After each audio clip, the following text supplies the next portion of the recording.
Do you like the simplicity of vintage recipes? Well, if so, then I have the perfect recipe for you.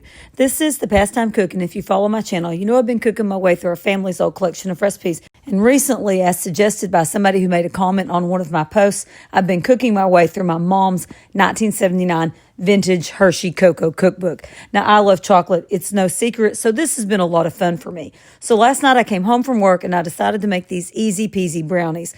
Now, one of the things I like about vintage recipes is the fact that they're just so much simpler than modern recipes from today. This recipe was printed in 1979, and I'm not sure how long this particular recipe had been around in Hershey's repertoire prior to that, but that's when I first came across it. Made them several times over the years. One of the things I like about this recipe is that it only has 8 ingredients, and one of those is salt and one of those is baking powder. And the ratio of cocoa to flour is almost 1-to-1, so they come out a little fudgier and not cake-like. Before I get started on the recipe, let me give you a random Hershey's fact. Did you know that Milton Hershey did not get past the 4th grade? Despite his limited education, he built the largest chocolate and confectionery company in the world. If you make this recipe, I would recommend to melt the butter as it says. Don't skip that step. It helps them become even fudgier. Don't overmix it and don't overbake it. If you like them a little bit thicker, then shrink the size of the pan, maybe down to a 7x7 or an 8x8. Now, my opinion, over the years, brownie recipes have become really overdone.